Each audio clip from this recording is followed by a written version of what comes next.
Hola, muy buenas tardes. Bienvenidos y bienvenidas a una nueva emisión de Educación y Cultura, el programa del Sindicato Único de Trabajadores de la Educación del Valle del Cauca.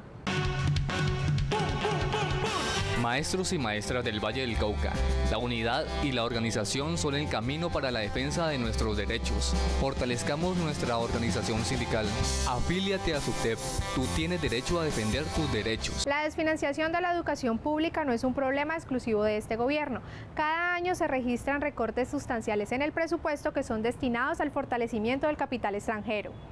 Desde la presidencia de Andrés Pastrana, seguido de Álvaro Uribe Vélez y Juan Manuel Santos, el sector educativo ha dejado de recibir 140 billones de pesos, recursos con los que estos gobiernos han venido financiando el modelo de capital extranjero. Se han reducido los recursos en cuantosísimas sumas a municipios y a departamentos para salud y educación, corresponde a las necesidades que el modelo de atraer capital extranjero se había montado en Colombia, por recomendaciones del Fondo Monetario Internacional y por el propio Plan Colombia. Además de financiar el capital extranjero con los recursos que le corresponden a salud y educación, los gobiernos le han impuesto al país una deuda externa con el propósito de seguir sosteniendo este modelo. Este modelo de capital extranjero no ha sido positivo para el país, porque la inversión extranjera en Colombia entre el año 2000 y el año 2016 valió 130.000 millones de dólares, pero la rentabilidad, las rentas de esos capitales fueron de 170.000 millones de dólares. Es decir, que el país tuvo que aportarle en ganancias a ese capital extranjero más de lo que ellos trajeron. Y para poder financiar ese faltante, el país ha tenido que endeudarse. El gobierno de Juan Manuel Santos afirma que la educación pública es el sector que recibe más inversión. Sin embargo, la mayor parte del presupuesto se destina al pago de la deuda externa. Se han dicho dos grandes mentiras oficiales. La primera es que la educación es el principal gasto público del gobierno colombiano. No resulta ser cierto. Cuando uno mira el capítulo de gastos en el presupuesto general de la Nación, encuentra que el servicio de la deuda, o sea, lo que tenemos que abonar al año en intereses y amortizaciones al principal, suma 52 billones de pesos, mientras la educación apenas suma 37 billones. Mientras se financia el modelo de inversión extranjera, se gesta en el país una política de desfinanciación que hoy tiene sumergido al sector educativo en una profunda crisis. El sistema general de participaciones ha sido, digamos que debilitado, se ha fragilizado muchísimo y hoy en día no tiene la capacidad para cubrir, digamos que en condiciones de calidad y en condiciones de suficiencia, el servicio público educativo. Mientras Luxemburgo invierte anualmente por estudiante en primaria 69 millones de pesos y Chile destina 15 millones, Colombia escasamente asigna 3.200.000. En secundaria el panorama no parece ser alentador. Luxemburgo invierte 48 millones de pesos, Chile 14.700.000 y Colombia 3.480.000 pesos. Existen unas brechas enormes en términos de acceso. Hay casi 1,5 millones de niños y niñas que no tienen ningún tipo de atención educativa. En términos de la cobertura de la canasta educativa, más de la mitad de la canasta está desfinanciada. En términos de la cantidad de estudiantes por docente, tenemos salones de clase que están superpoblados. Hablamos de más o menos 45 estudiantes en promedio por salón de clase. En Colombia hay 1.900.000 estudiantes en el régimen privado. De ellos 1.500.000 son de sectores de ingresos bajos y medio bajos que deberían estar en la educación pública oficial y no lo están matriculados oficialmente. Están en colegios privados, muchos de ellos de muy mala calidad. Colombia, la más educada de América Latina en 2025, no es más que una falacia, porque los problemas de la educación no se arreglan con discursos, sino con mayor inversión. Ser maestro es mi orgullo, un gran reto es mi misión, transformar para el mañana el hombre de mi nación. El Poder Económico de Germán Efromovich, accionista mayoritario de Avianca, ha garantizado que se legisle a su favor, desconociendo los derechos de los trabajadores y deslegitimando su lucha por mejores condiciones laborales. El paro de los pilotos de Avianca pone en evidencia una vez más la falta de protección a los trabajadores y el favorecimiento que el gobierno nacional tiene frente a las multinacionales extranjeras. El accionista mayoritario de la compañía, Germán Efromovich, en tono desafiante y retórico, logró que el Tribunal Superior de Bogotá declarara ilegal la huelga de los aviadores, pese a que ellos se mantienen firmes en la mesa de negociación. El no reconocimiento de la constante disposición de la Asociación de Pilotos a sentarse a negociar y convocarnos de manera conjunta, pues nos deja ver que hay también falta justicia. Los pilotos no nos hemos parado de la mesa, siempre hemos buscado el diálogo y la concertación. Avianca la que se ha negado a sentarse, el doctor Efromovich no permite que se sienten y bueno, lo vemos hasta el día de hoy que la huelga prosigue porque Avianca simplemente no le sirve ninguna solución, ninguna propuesta ha sido buena para que podamos llegar a un acuerdo. Cabe recordar que los pilotos radicaron su pliego de peticiones el 8 de agosto y la negociación inició el 23 porque la empresa dilató la instalación. Posteriormente, la etapa de arreglo directo terminó el 11 de septiembre y fue Avianca quien se levantó de la mesa. Frente a esta negativa, ACDAC inició la huelga el 20 de septiembre y a la fecha los aviadores expresan que se han desconocido acuerdos internacionales. No, significa que no se revisó la tendencia jurisprudencial, no se revisaron los conceptos de OIT, se está violando el Pacto de Viena, donde la regulación interna de un país no puede ir en contra de los tratados internacionales que ha firmado. O sea, hay una serie de irregularidades, que nosotros confiamos que en la Corte Suprema de Justicia se corrijan, ¿no? Avianca controla el 70% de la operación aérea del país, una empresa que constantemente abusa de los usuarios con tarifas exageradas, vuelos retrasados y cancelados. De otro lado, ha sido sancionada por el Ministerio de Trabajo por tercerización laboral y pese a estos antecedentes opera con normalidad y el beneplácito del gobierno. La multitud de sanciones que recibe Avianca por su... Eso es una política constante de violación de derechos humanos, tercerización, discriminación contra el derecho de negociación, contra el derecho de asociación, donde obliga a los copilotos a firmar el pacto colectivo, donde, una cantidad es multada reiterativamente y la verdad, como tienen el dinero, simplemente pagan las multas y las conductas continúan.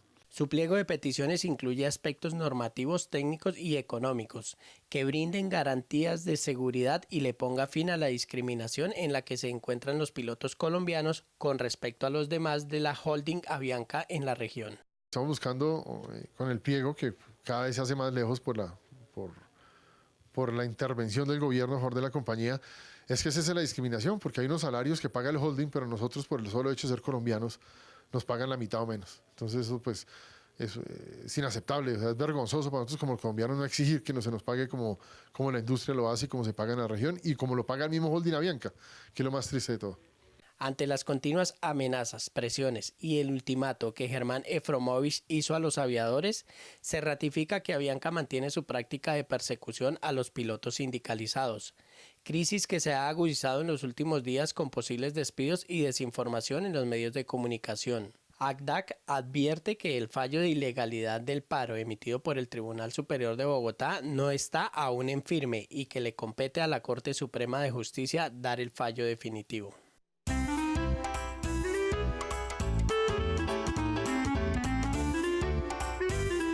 Las instituciones educativas del Valle del Cauca que se inscribieron en la convocatoria Escuela Territorio de Paz Maestros del Agua, impulsada desde la Secretaría de Derechos Humanos y Cultura Democrática del SUTED, tienen hasta el 30 de octubre para enviar a través del correo electrónico sutedrh2017@gmail.com sus proyectos u experiencias significativas en formato Word Arial 12. Los maestros y maestras aportan diariamente a la construcción de paz, por eso sus proyectos, propuestas y experiencias pedagógicas merecen ser reconocidas. Participa y comparte tu experiencia.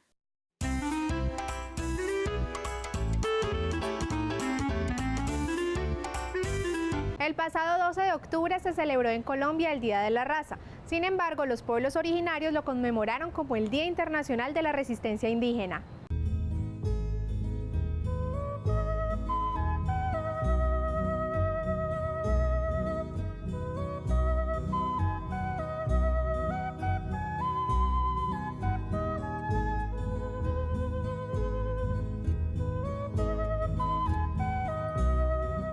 El 12 de octubre se celebra en varios países hispanoamericanos el Día de la Raza, una fecha en la que tradicionalmente se ha conmemorado la llegada de Cristóbal Colón a estas tierras y el nacimiento de una nueva identidad, producto del encuentro y fusión de los pueblos originarios del continente americano y los colonizadores españoles. Sin embargo, para los pueblos indígenas, lo que se ha denominado descubrimiento de América fue un genocidio en el que se desconoció, sometió y destruyó la organización política, económica, social y cultural de cientos de comunidades ancestrales. La colonización significó el exterminio de millones de personas, la esclavitud y el desplazamiento forzado de otros cientos de miles pertenecientes a pueblos originarios de América y África. No puede ser que un encuentro que costó la vida a más de 100 millones de seres humanos sea admirado como un acontecimiento digno de ser celebrado. La historia se utiliza como arma de dominio desde la perspectiva y desde la estrategia de gobierno. Los gobernantes lo saben.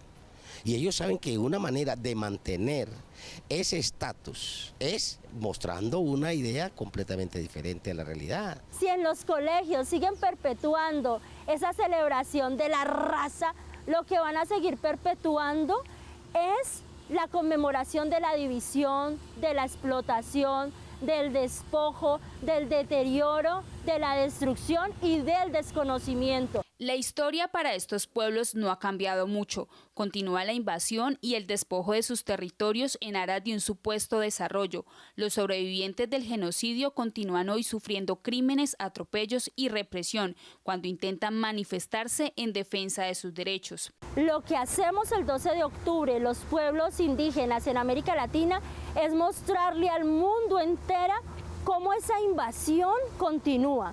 Y esa invasión continúa a partir de lo que decía hace un momento, la noción de desarrollo y ese anhelo de progreso, porque es que el progreso está suscrito a la extracción de los minerales y de nuestras riquezas, inclusive de nuestras riquezas culturales. El 12 de octubre se conmemora el Día Internacional de la Resistencia Indígena para recordarle al mundo que a pesar del exterminio y el despojo al que han sido sometidos, seguirán luchando por el territorio y el derecho a pervivir como pueblos originarios. Es el 12 de octubre, si hay algo que conmemorar, es la resistencia de los pueblos originarios en toda Viayala, de que a pesar de que nos han tratado de avasallar en todas las formas de violencia directa, matándonos, señalándonos, de violencia estructural porque nos han desposeído, nos han quitado el agua, nos han quitado nuestra nutrición, de violencia cultural porque nos han estigmatizado, porque nos ven como algo folclórico, porque nos ven como algo curioso. Aún en medio de esas violencias nosotros continuamos resistiendo.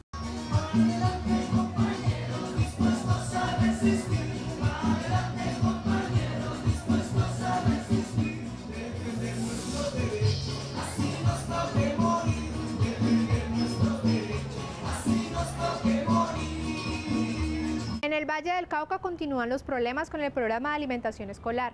Pese a las irregularidades que se presentan con el actual operador, la gobernación renovó su contrato.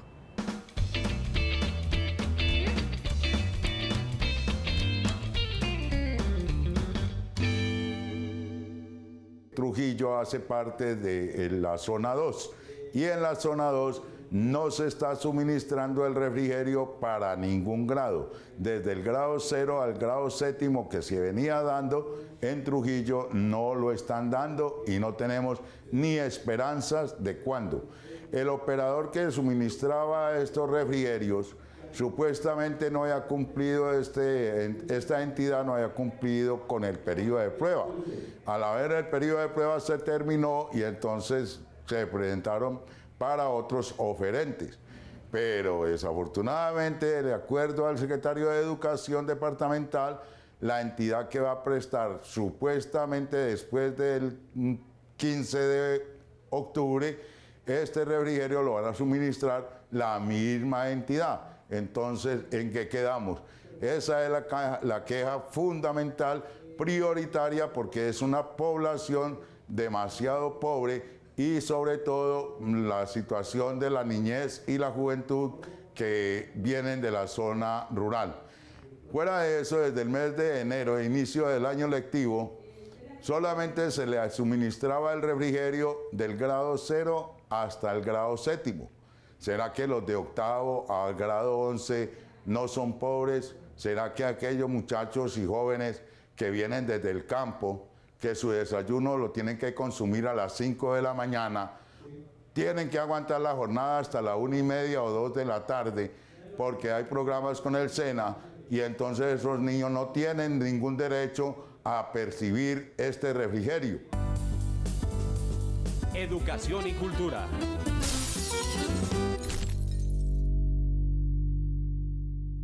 La institución educativa Bartolomé Lobo Guerrero avanza en su práctica etnoeducativa reconociendo la diversidad y la memoria histórica de los pueblos originarios.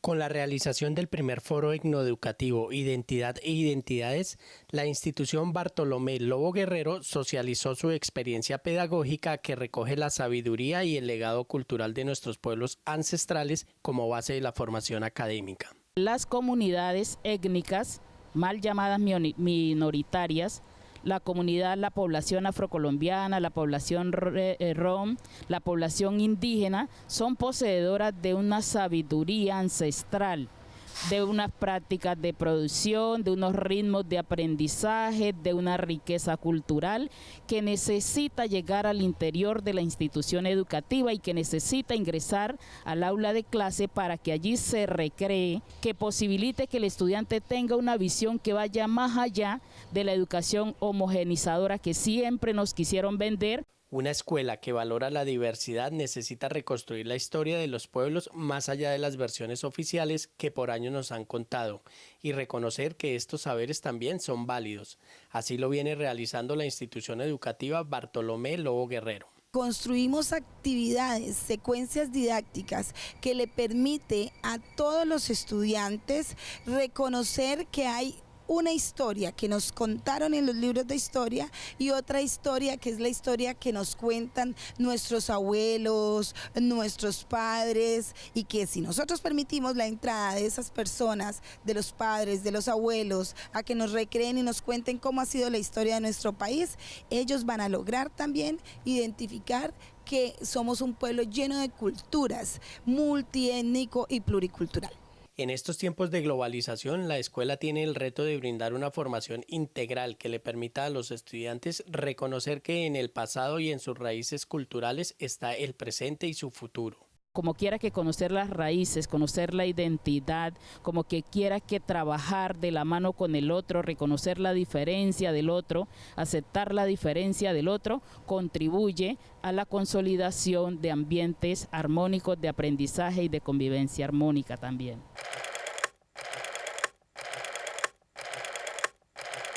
El gobierno nacional le sigue incumpliendo a los trabajadores del país. Hace 2 años firmó acuerdos con los empleados sindicalizados de la DIAN y hasta la fecha todo ha quedado en promesa. Pareciera que en Colombia los trabajadores deben realizar 2 o más paros, uno para alcanzar los acuerdos con el gobierno nacional y otro para que los cumpla. Así lo confirman los empleados de la Dirección de Impuestos y Aduanas Nacionales de Colombia. Vemos cómo el gobierno nos ha burlado, nos ha visto cara de payasos. Desde hace algunos años, más o menos 3 años, hemos firmado acuerdos tras acuerdos, donde nos hablan de una ampliación de planta, donde nos hablan de concursos. No es justo que compañeros que son técnicos, que son auxiliares administrativos, que han estudiado, que tienen especializaciones, aún se estén ganando 2 millones y pico. Cuando entra gente de afuera que no tiene experiencia, que muchas veces no cuenta con los mismos estudios, entra a ocupar los cargos más altos. Hoy la entidad cuenta con 7.500 trabajadores de planta y 1.800 temporales, cuando se requieren más de 15.000 para poder cumplir con el propósito de ejecutar el control aduanero, tributario y cambiario en el país. En este momento somos más o menos 11.400 personas, entre funcionarios de planta, funcionarios temporales y funcionarios provisionales. Hemos venido haciendo una ampliación programática y hemos pedido a la DIAN que haga todos los estudios técnicos. Ya se hicieron y esos estudios dieron que la DIAN necesita 15.300 funcionarios. Ustedes saben que cada vez las metas son más altas de recaudo y el cubrimiento por funcionario frente a cada contribuyente es mucho menor a todo en Latinoamérica y en el mundo. Los empleados de la DIAN denuncian que desde hace 20 años reciben incentivos económicos que no forman parte del salario,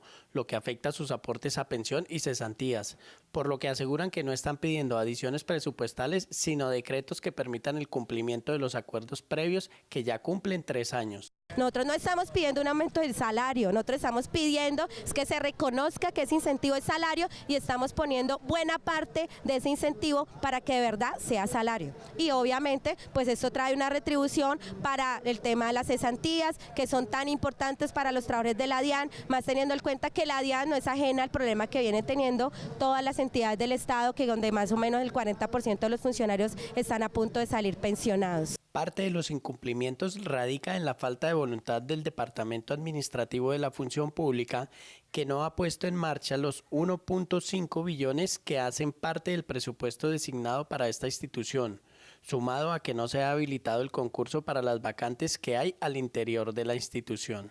La actualización tecnológica es un tema que se ha venido tocando desde hace más de 3 o 5 años en la DIAN y se ha propuesto inclusive en los temas de reformas tributarias. Inclusive hoy con el tema de la reforma tributaria, la ley 1819, se le dijo a la DIAN que tiene 3 años, inclusive se sacó de la DIAN frente al tema del presupuestal de la nación para que la DIAN hiciera todo lo que fuera posible para reorganizarse, no solamente en la planta personal sino también tecnológicamente.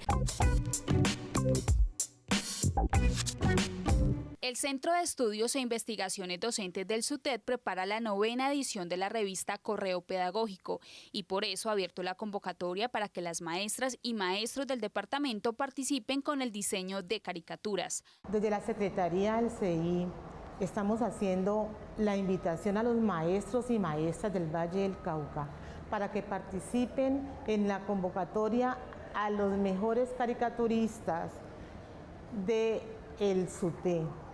Los mejores caricaturistas serán premiados publicándole las caricaturas en la revista Correo Pedagógica que saldrá en más o menos 2 meses.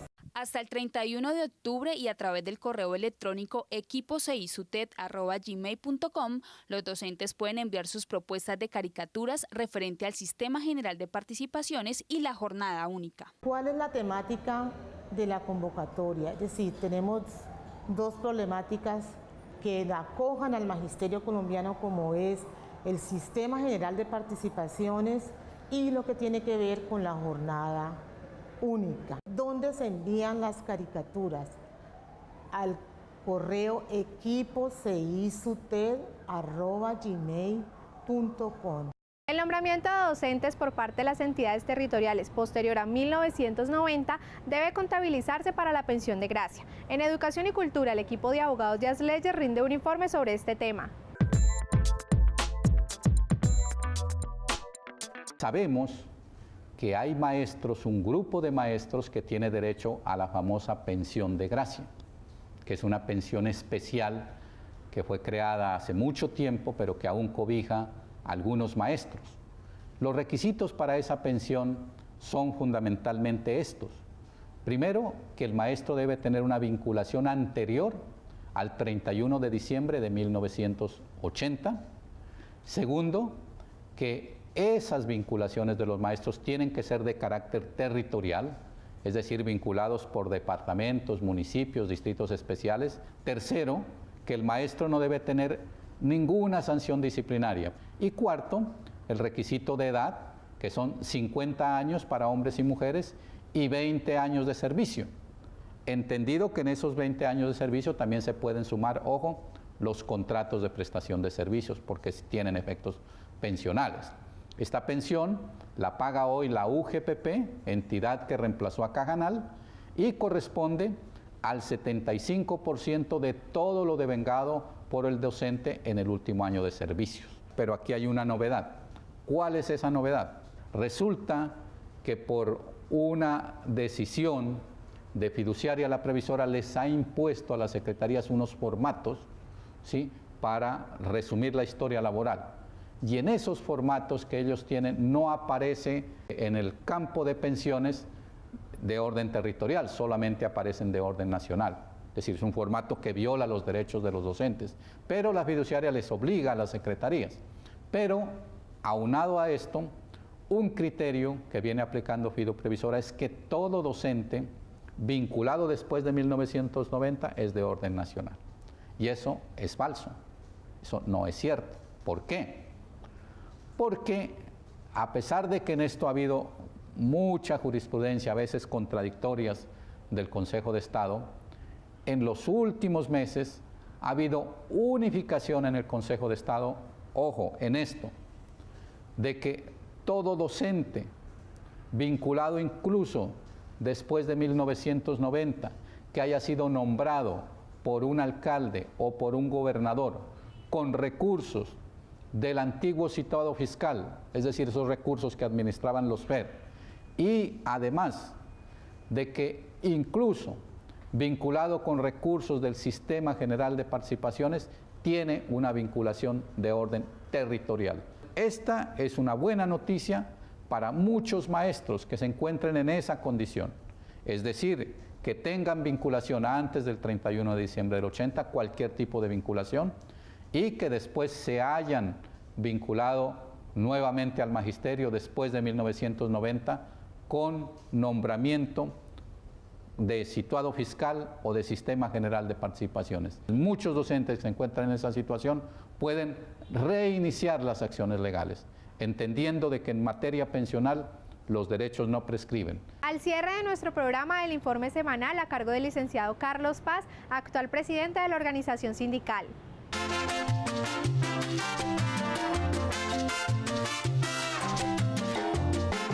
Muy buenas tardes, compañeros docentes del Valle del Cauca. Reciban cordial y fraterno saludo de parte de la Junta Directiva del SUTEL. La asistencia el pasado 12 de octubre a una gran jornada de protesta. Se dieron a conocer muchas situaciones que vive el magisterio vallecaucano.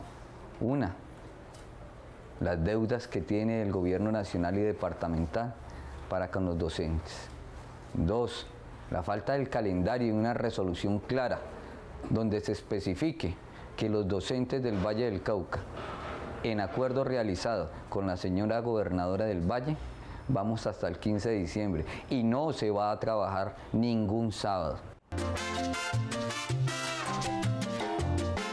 Tuvimos reunión con la Secretaría de Educación del municipio de Santiago de Cali y la Secretaría de Educación del Valle. Reuniones para tratar la problemática de los traslados inconsultos que les están realizando a los docentes. Problemática también en cuestión de los manejos internos en las instituciones educativas en cuanto a jornada escolar, jornada única. Una jornada que, vuelvo y lo repito, no existe en nuestro país. Aquí es una jornada extendida y por tal motivo están vulnerando el derecho de los docentes, cambiándoles un horario de clases y un horario de jornada laboral, haciéndolos trabajar más tiempo del que es. En esta semana se viene en la ciudad de Medellín a realizar el Congreso de la Federación Colombiana de Trabajadores de la Educación, congreso a la cual el Valle del Cauca tiene 20 docentes que asisten oficialmente, elegidos hace 4 años por todos los docentes del Valle del Cauca. Se han realizado algunos cambios debido a unas renuncias de algunos compañeros, pero la gran mayoría estamos allí. También, compañeros, expresarles que seguimos en la lucha, seguimos en la batalla y, por favor, estemos alerta a cualquier situación y cualquier comunicado que emita la organización sindical para llamarlos y seguir defendiendo nuestros derechos. Compañeros, que tengan un resto de semana muy agradable y que Dios los bendiga.